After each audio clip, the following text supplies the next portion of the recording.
What's going on, everyone? Welcome back to Fandom United. My name is Gio, and this is news recap for September 30th. I got a loaded show for you guys. Everything from Marvel to DC to James Bond to Wedding Crashers to all that and more. I hope all of you are having a great day so far. Thanks again for all your support for this channel. I'm going to keep thanking you, okay? Because I'm just grateful and I'm humble. Small audience, but I appreciate every single one of you. Thank you from the bottom of my heart. Let's start with No Time to Die.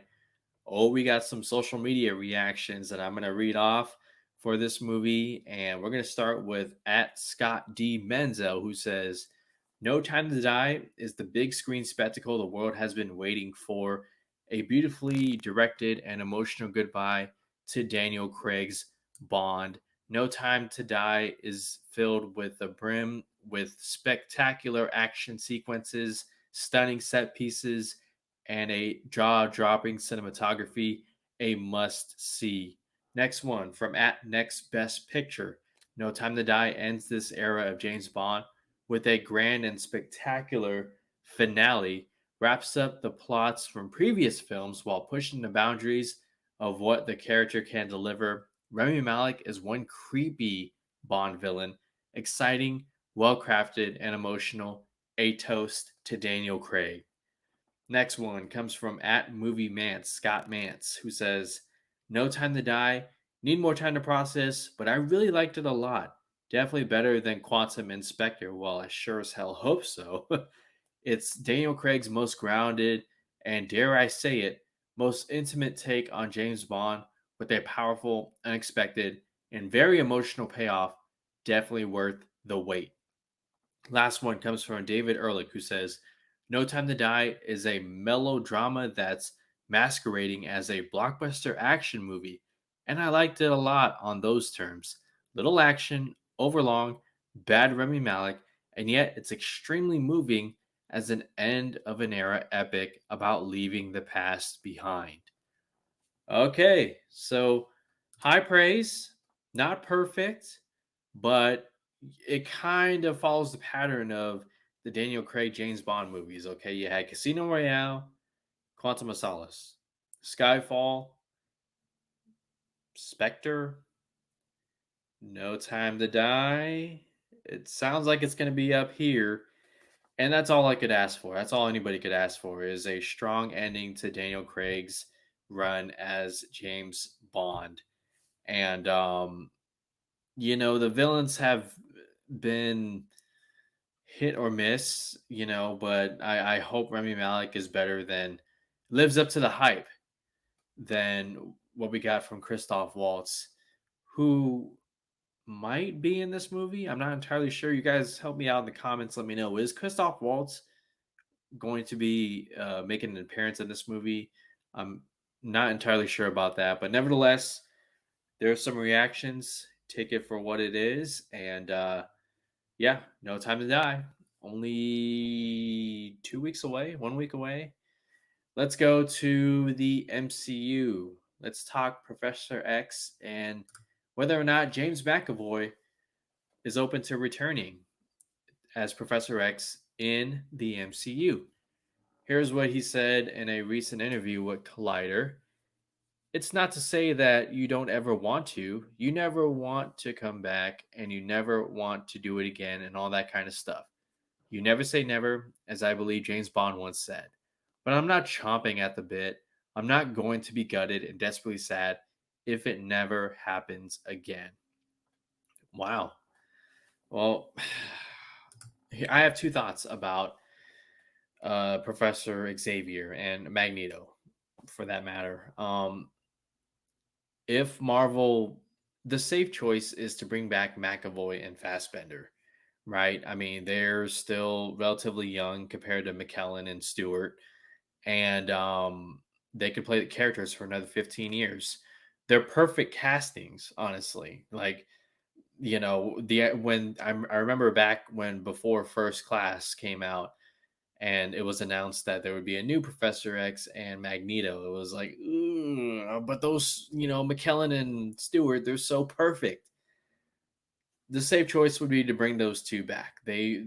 Despite how you feel about Apocalypse and Dark Phoenix, they weren't the issue. They were consistently great.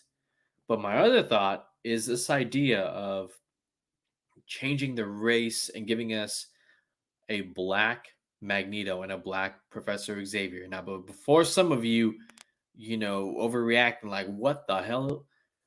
Professor Xavier and Magneto were inspired by Martin Luther King and Malcolm X.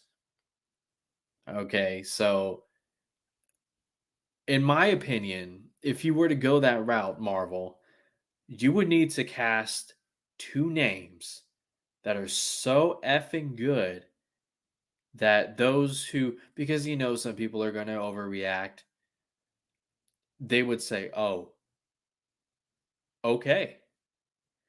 Um, how ironic is it with if you got a Denzel? That would be a hell of a coincidence, seeing that he played Malcolm X.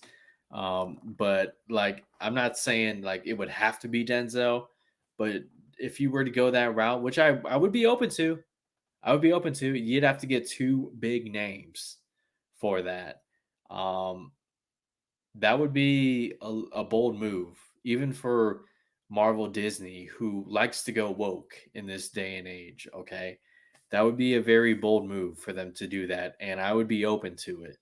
We'll see what happens. Let me know if you want McAvoy and Fassbender back, or do you want to leave that in that era and want to see something new, something fresh, something bold? Let me know your thoughts down below. And again, if they do go that route, it doesn't take away from the McKellen, Stewart, Fassbender, McAvoy. Those two, you had two versions of just greatness as far as those characters go. But let's go to some confusing news on its surface here regarding Spider Man. This comes from comicbook.com. I saw this article last week, and you guys know how I do on the channel. Instead of giving you reading along, scrolling through the article, I'm going to give you the big takeaway of the article, and that's this. This is according to Deadline's Anthony De Alessandro. Sony always kept outside of the new Spider-Man stuff they're doing with Disney MCU. Sony always kept their Marvel stuff separate. With this Venom, the upcoming Let There Be Carnage, which I'm watching tonight, they're actually going to connect to the Spider-Man universe they're setting up with Disney MCU. I know one of their long-term goals is to make Sinister Six, and that's kind of the project we're all waiting for. Their version of the bad guys from the Spider-Man universe, and that's what the Sinister Six is, in case anybody doesn't know. It's Spider-Man's uh, rich rogues gallery of villains teaming up for a villain focused movie, kind of like how Infinity War was Thanos' movie. Now, why do I say it's confusing on its surface? Well, because No Way Home, Spider Man No Way Home, that's coming out this December, is kind of doing a Sinister Six, except with the OGs, right? You got the Lizard from Amazing Spider Man. You got William Dafoe's Green Goblin from the very first Spider Man movie with Tobey Maguire. You got Alfred Molina as Doc Ock from Spider-Man 2. You got Jamie Foxx's Electro from Amazing Spider-Man 2. And you have Thomas Hayden Church's Sandman from Tobey Maguire's Spider-Man 3. We don't know who that last one is. I got a feeling it's one of Tom Holland's villains. I don't think it's Michael Keaton's Vulture, given where his character arc in the finale of Homecoming. It might be not Jamie Foxx, Jake Gyllenhaal's Mysterio. My dark horse pick is Michael Mando's Scorpion. You tease us at the end of Homecoming, and nothing. So hopefully, I would love to see Scorpion. But so Marvel's doing that. Well, Sony, it sounds like they want to reintroduce the villains, their own villains, and give a team up. We know Aaron Taylor Johnson, who played Quicksilver in Age of Ultron, is going to be Kraven the Hunter. We know Jared Leto is going to be Morbius, and that movie well, Tyrese Gibson, who's in the movie, kind of let it slip that, that movie is sort of connected to the MCU. But Sony has plans for their own universe. They want to break away from Marvel, okay? They've taken enough notes since Civil War, Captain America Civil War, and they're ready to give their own universe. And Spider-Man, while it's just one character, that catalog of villains and side characters is enough to give it Spider-Man its own universe. And this is just my opinion right now, but I don't want everything to be under the MCU. That sounds great on paper, but you got to remember, Marvel is under Disney. So you can only go so far with the storytelling. And, sometimes, maybe you want to deconstruct these characters and you want to, present a little bit, let's just say darker of a take. Okay, not that Spider-Man needs to be dark. Okay, but I mean, I love the Amazing Spider-Man, Andrew Garfield's first movie. That was a little bit darker of a take, a little more grounded. But for me, I love that era of Fox with the X-Men movies, Sony with the Spider-Man movies, and then Marvel Studios kind of doing their own thing. And all of them, well, now Fox is with Marvel, but I still want to keep it separated. Okay, I want to have diversity as far as style and tone of movies. Okay, that's just my take. I don't want it all to be Marvel Studios because then you kind of know what you're gonna get. Okay, they may dip their feet into, you know this such and such territory, but at the end of the day, they're going to go back to being a Marvel family friendly movie. And I want these movies to be a little bit more than just that. Again, Marvel's formula is proven, it's successful. Okay, it's fucking 10 plus years of the MCU. I'm not overly criticizing Marvel. Okay, I'm just saying I want to see what Sony does, and I think they can pull it off. I think they can give a universe that can stand on its own. So we'll see what happens. Let's go to HBO Max. HBO Max boss Jason Kilar, who is the second in command of Warner Media for now. Remember, Warner Media is going to merge with Discovery. That's going to happen next year, and I think Jason Kilar is out.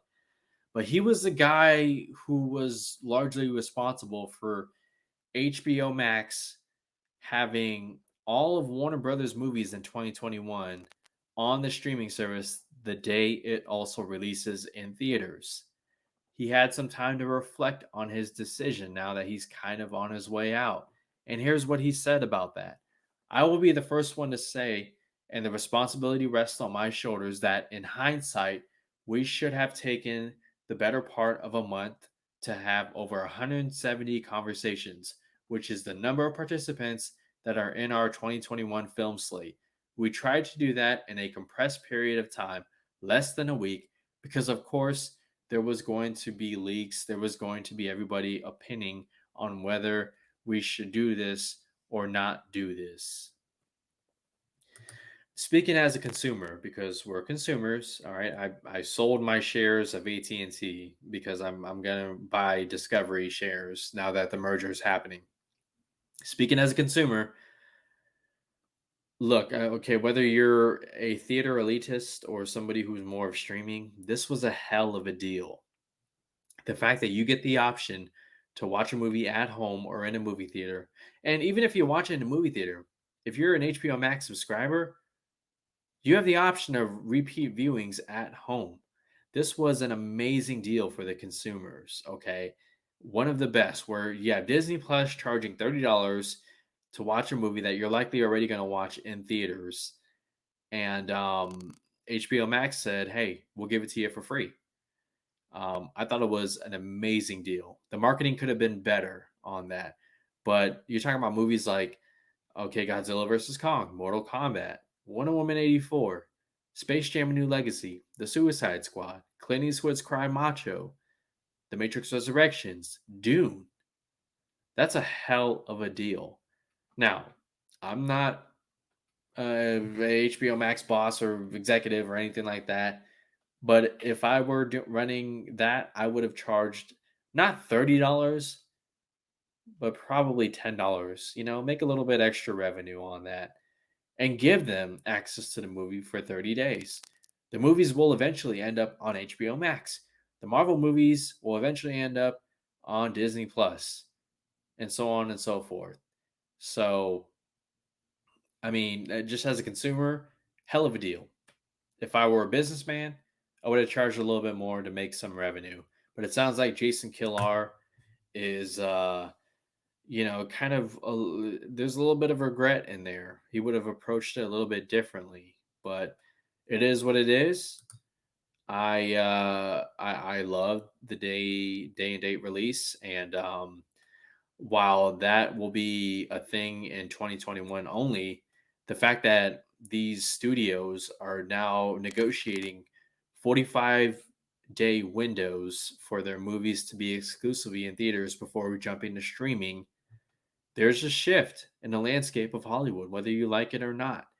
Movie theaters will not go away. That's not what I'm saying. But studios are investing more in streaming.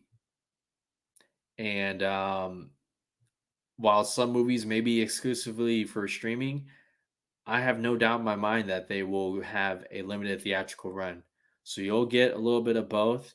You can't be like these Christopher Nolan's Danny Villeneuve and Patty Jenkins and like, oh, only watch a movie in theaters. Otherwise, you're not watching the movie the way that it should be watched, and your opinion on the movie doesn't matter. Fuck that. You do you, okay? If I've learned one thing these past 18 months during the pandemic, um, life is too short. You do what's best for you, whether it's watching a movie in theaters or watching a movie at home. And yeah, you do you. That's all I got to say. Let's talk a little bit of DC. We got some casting announcements for Aquaman and the Lost Kingdom. The following casting announcements have been officially announced. Vincent Regan, on the far left of your screen, will play King Atlan, the ruler of Atlantis prior to the city sinking into the ocean. He's taking over for the actor for the first movie. So Vincent Regan, if you don't know him, you remember the movie 300 with the Spartans? He was the captain who lost his son and went berserk.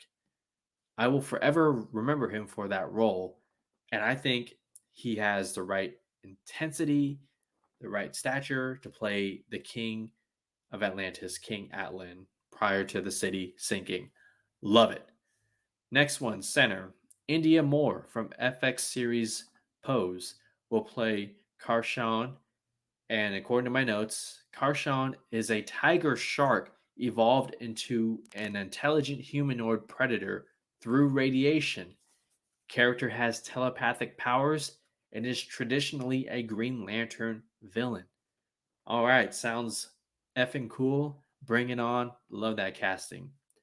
Next one, last one, far right. Johnny Zhao will play an original character named Stingray.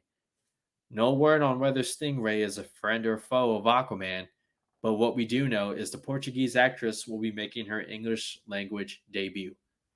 I love this casting news. I have all the faith in James Wan. I love that he's giving this female actress an original role. I love the diversity.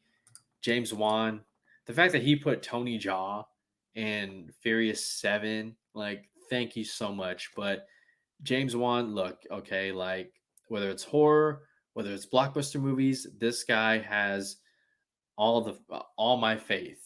Okay, and these castings, I love it. I love that he gets a Zack Snyder OG to play King Atlan, and again, just original characters, female roles. It's a great thing in Hollywood. Need more of it. And yeah, let me know your thoughts on Aquaman and the Lost Kingdom. I can't wait for that DC fandom panel.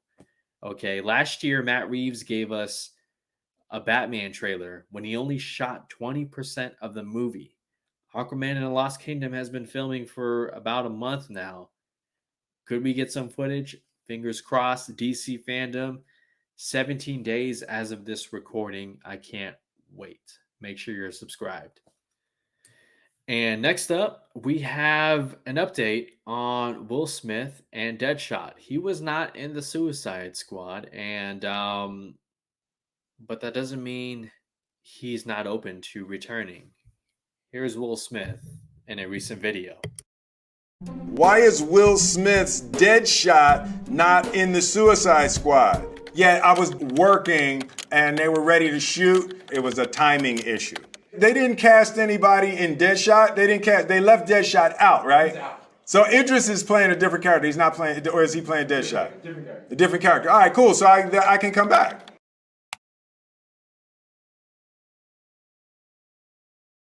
Hell yeah, he can come back. Please, Will Smith, come back. Take over the Rick Flag role, okay? Because they need a leader. They need somebody who is tactical. And that would give you the main role front and center. Man, you and Idris Elba's Bloodsport would make one hell of a duo. But Will Smith was also originally going to be in Zack Snyder's Justice League 2. He would have been a part of Batman's squad, the post-apocalyptic squad with Deathstroke and Jared Leto's Joker. I hope that still happens one day, but we need Will Smith's Deadshot back in the DCEU. You don't. It's been 5 years since Will Smith has been in the DC universe. What the fuck, Warner Brothers? Come on. Get him back. Give him his own HBO Max series. Do something. Anything. It's Will fucking Smith. And he was great as Floyd Lawton Deadshot. Excuse me. Hashtag release the haircut, baby. All right. Last topic before we rapid fire some other news. Wedding Crashers 2, unfortunate update, falls apart at the finish line. This comes from puck.news. And again, instead of reading the whole article, scrolling, I'm going to give you the biggest takeaways. And the biggest takeaways comes from my graphic. I'm told the sequel, after years of development, nearly done deals for the stars, and a production plan to start this month is now not happening. Owen Wilson and Vince Vaughn would have made $10 million each. Rachel McAdams and Isla Fisher would also return. I hope they got a nice payday too. Prior to the final script getting submitted, Owen Wilson had signed on to Disney's Haunted Mansion reboot, which means he had a great time making Loki. I loved his Mobius character. Sad we didn't get to see him on a jet ski. But this doesn't mean the project is dead. It just means those of you who have been waiting for a Wedding Crashers sequel, you're going to have to wait a little bit longer, probably until 2023 for a release. But I love that the original 4 are coming back. Isla Fisher, Rachel McAdams, Owen Wilson, Vince Vaughn. I would like to see an appearance from Christopher Walken. I doubt Bradley Cooper comes back, but man, dude, that comedy, Wedding Crashers, I mean, just Vince Vaughn, Owen Wilson, that was a hell of a comedy movie, man. It doesn't quite hold up in this era, thanks to the Me Too movement and whatnot. Not a bad thing, by the way. Important movement. But I'm curious to see what they have to offer 14, 15, 16 years later. I hope Will Ferrell also makes an appearance as well. But apparently it's enough to have Rachel McAdams, Isla Fisher, and Vaughn and Wilson sign on. So we'll see what happens, but we'll have to wait and see a little bit longer. So let me know your thoughts on Wedding Crashers 2 and whether or not you're interested. Let's rapid fire some news. I got a couple more topics. We're gonna start with Zack Snyder because he's our guy. He's our favorite filmmaker. And according to all things Zack Snyder on Twitter, Train to Busan director Yeon Sang Ho says Zack Snyder's Dawn of the Dead is still to this day the most memorable and intense zombie movie I've ever seen. That was when I started my interest in zombie movies. Love the praise. Yeah, Dawn of the Dead's one of those movies that even before I knew Zack Snyder, who he was, um, it's one of those movies that just stuck with me. Just I mean, the zombie baby, the quick running zombies, the camera work, the violence, the gore, um, all that just stuck with me, and even that opening sequence. But it's nice to see Zack Snyder getting some praise after 5 years of hate from 2016 up until when Snyder Cut was announced and released. Guys on a roll. Looking forward to Rebel Moon.